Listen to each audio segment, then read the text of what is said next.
would be very flattered to be known as a history geek. I think we all need to be very passionate about our subjects, but I wear plenty of other anoraks as well. And one of those anoraks is wildlife gardening. I'm very fortunate to have, by Luxembourg standards, a pretty large garden. And as we see the world exceed 7 billion people 3 weeks ago, I would like to think that I take my responsibility as a custodian of a little part of the planet's land surface quite seriously. I admit I don't grow my own vegetables. I don't have solar panels. I'm not at that stage where I have the time or the money to do those sorts of things. But I do what is known in the trade as wildlife gardening. Wrong button. Okay. What I try to do is to maintain and increase the biodiversity of the garden. You can see here, this is down the bottom of the garden, that I'm digging a new pond. We've already got a pond, but I'm digging a second pond. I've planted around about 170, 180 trees. They are all native species. Most of them are liberated from the motorway development up there. They were going to be bulldozed anyway. It was of questionable legality, but Renee's husband did discover me once early Sunday morning, green-handed, 20 trees on one arm and a spade in the other. It was fairly clear what I was doing, but that's one of the ways in which we're trying to improve the biodiversity. This is an oak tree. An oak tree, when mature, supports around about 90 insect species. And as such, that's going to have knock-on effects in the food chain further up. I've introduced around about 24 native species, new native species to native species, new trees into the garden, all sorts of species. Plants that I plant normally have a wildlife purpose. These are all provide nectar late in the season, so butterflies over winter, bees, these provide nectar for those, Michaelmas daisies, sedum, lavender, etc. We're lucky to have some ex-stables. In one of the open stables, swallows come in to check it out. There's nowhere really for them to nest, so I've put up a shelf for them to nest on, as well as improving the top of the beam for them to nest on. This is a mammal shelter. It's being used. I don't know what's in there. I don't want to disturb it. It's probably a hedgehog that's inside this. This is my latest construction. I nearly said erection, but so good job I didn't say it. But it is a reptile now, and it gets the sun. It's a very sunny spot. There are tunnels inside it. Old chair bases of our old table. There's a tunnel here. Tunnel there. Cold-blooded reptiles love corrugated iron as they warm up. In Britain I managed to get grass snakes and slowworms in the garden using this technique. As yet, I've seen the lizard in the garden, but not on my mound, so to speak. This is the centre. There's a cavity in the middle. Probably it'll get colonised by bumblebees, I expect, but that's the idea of it.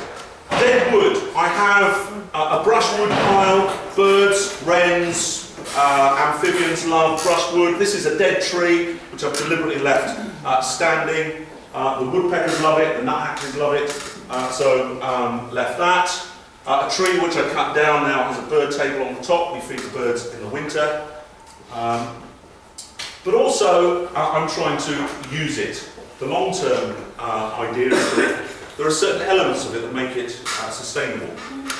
We have a small herb garden which we use. That's fairly low maintenance. A number of fruit trees, apples, pears, plums. Some of you might have tasted those in the staff room the other day. I always leave some apples on the trees for the birds, leave some that are windfalls for the birds and the mammals. Wood, more or less self-sufficient in wood now. This is from having coppiced certain trees. You cut down a particular species of tree almost to ground level, then it will grow up. This I did about 8-9 months ago. It's already, you can see it's sprouting up again. It keeps the tree at manageable size. Or pollarding the trees, so cutting them above head height. Normally you do this to stop grazing cattle or cattle grazing on the young shoots. So pollarding trees. Compost heaps, plenty. You have to have for the compost heap an activator, and the boys and myself, not my wife, do participate in activating this with regular doses of urine. Don't know what the neighbours think. This is where I throw all the leaves. And I then use the leaf mould around the trees. Nettle patch, important to have nettles in a garden. It's a larval food plant for lots of butterflies, and also makes delicious soup. Should be third one, sorry, that should be number 3, enjoying it. One of the connected passions is photography, and I love wildlife photography, and I'm seeing the time here,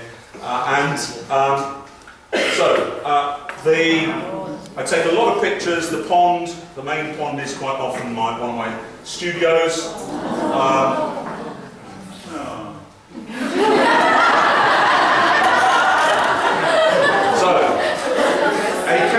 Photograph character. I was trying to get pictures this summer of this pool frog calling, throat sacs coming out. The next door's bees do see it as see frogs as an island, but as this bee starts to drink or try to drink from the frog's eye, it creates an interesting interaction. As you will see, the frog is taking defensive measures with his eyelid.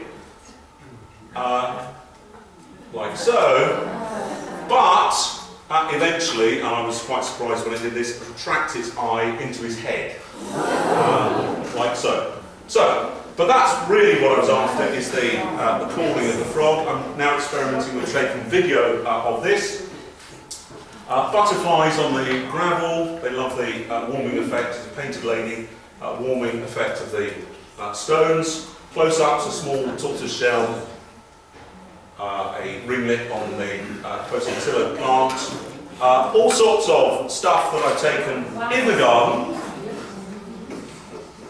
I can never remember this, Graphysoma italicum, a bug, a bat on the outside of the stables, a wing print in the snow, and this is my latest geeky, green geeky gizmo,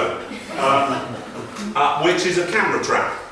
It's got a motion sensor, it takes stills or videos, it will take, during the night, it will take infrared pictures, and I've set up a sort of feeding station at the bottom of the garden. There it is on the tree, chicken bones, fruit, etc. thrown here to see what comes, especially during the night. I was a bit frustrated yesterday to find that in fact a sparrowhawk had clearly killed something very close, but done it round the back. Plucked all the feathers here. Wasn't on film. This is the most common animal. I'm not a cat lover. Okay, but we won't go there, so I'll sound a bit like an eco-fascist. But hedgehogs, quite common. Scratchy. Okay, clearly they have a lot of fleas, hedgehogs. I'm going to just a beech martin. Steve Urran, thank you. Okay, Steve salvaged these video files for me in the workshop just over an hour ago. I love the interactions when they come up against the camera.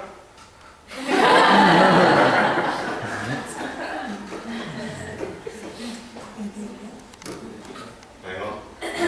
Frozen. Okay, foxes. So there goes the chicken carcass. I normally peg them down, but I haven't managed to do that. Another. A bit wary of the infrared sensor. And hedgehog down here is rather intimidated. Okay, a larger male, much thicker neck, comes in, takes an apple, I think, in the end.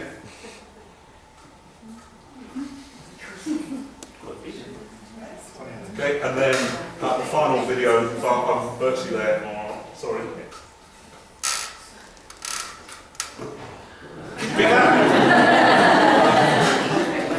So, I think there is my message today. If you go away and your little green patch of the Earth's surface, you decide to manage it in a different way, then great. That's not really my main purpose today. I think there is a danger in a school like this that we could become, because of the pressures of work, exam programs, of expectations, that we could become perhaps institutionalised, corporate automatons, perhaps. There's a certain danger there. I think we should guard. I think we should guard against that. We've all got passions, and I believe that we should not only preserve time for those passions, but we should preserve energy as well. Yeah.